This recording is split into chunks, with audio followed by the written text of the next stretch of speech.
नमस्कार, मैं हूं विजय श्री और स्वागत है आपका सियासत नगरी में। पूरी दुनिया के लोगों को न्यू ईयर 2025 का बेसब्री से इंतजार हो रहा है। बस चंद घंटे बाद 2024 खत्म हो जाएगा और नए साल के जश्न में लोग डूब जाएंगे। नए साल में भले ही काफी कुछ नया होने वाला हो, लेकिन भारतीय राजनीति के लिए साल 2024 काफी महत्वपूर्ण रहा। साल 2024 में पीएम मोदी का लगातार तीसरी बार प्रधानमंत्री बनना, झारखंड सीएम हेमंत सोरेन और दिल्ली सीएम अरविंद केजरीवाल को जेल, लगातार 24 साल बाद ओडिशा सीएम बने रहने के बाद नवीन पटनायक का चुनाव हारना। पहला लोकसभा चुनाव 2024, मोदी की तिगड़ी जीत। साल 2024 की सबसे बड़ी राजनीतिक घटना थी लोकसभा चुनाव। 19 अप्रैल से 1 जून तक 7 चरणों में हुए इस चुनाव में बीजेपी ने लगातार तीसरी बार सत्ता हासिल की। नरेंद्र मोदी ने एक बार फिर से प्रधानमंत्री पद की शपथ ली। दिलचस्प बात यह है कि वह पहले प्रधानमंत्री नेहरू के बाद दूसरे नेता है जिन्होंने लगातार 3 बार यह पद हासिल किया। हालांकि इस बार बीजेपी को अपनी सहयोगी पार्टियों के साथ सरकार चलानी पड़ी। दूसरा, अयोध्या में बीजेपी की हार एक ऐतिहासिक झटका।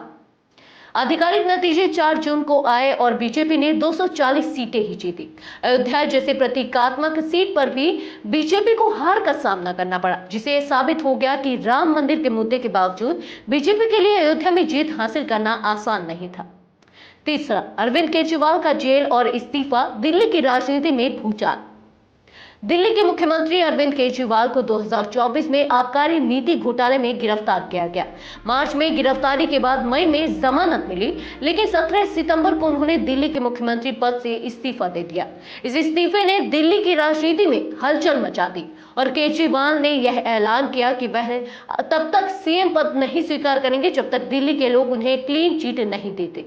चौथा, हेमंत सोरेन का जेल और जमानत। झारखंड की सियासत में उलटफेर। झारखंड के मुख्यमंत्री हेमंत सोरेन को भी 2024 में बड़े राजनीतिक झटके का सामना करना पड़ा। जनवरी में घोटाले के आरोप में उन्हें जेल भेज दिया गया, लेकिन बाद में जमानत मिलने के बाद उन्होंने फिर से सीएम पद संभाला। इस दौरान चंपई सोरेन ने झामुमो छोड़ बीजेपी का दामन थाम लिया, लेकिन झामुमो ने फिर से सत्ता में वापसी की। पांचवा, नवीन पटनायक की हार, ओडिशा की राजनीति में बदलाव। ओडिशा में 24 साल तक सीएम रहने के बाद नवीन पटनायक के लिए यह साल निराशाजनक रहा। ओडिशा विधानसभा चुनाव में बीजेपी ने जबरदस्त जीत हासिल की और पटनायक का 24 साल का शासन समाप्त हो गया। बीजेपी ने ओडिशा में 78 सीटें जीतकर एक नई राजनीति की शुरुआत की। छठवां, प्रियंका गांधी का चुनावी पदार्पण, गांधी परिवार की नई उम्मीद। प्रियंका गांधी वाड्रा ने इस साल अपनी चुनावी शुरुआत की और वायनाड से भारी बहुमत के साथ जीत हासिल की। इस जीत के बाद प्रियंका ने अपनी राजनीतिक यात्रा की शुरुआत की और गांधी परिवार की राजनीति को एक नया मोड़ दिया। सातवां, महाराष्ट्र विधानसभा चुनाव, महायुति की धमाकेदार जीत।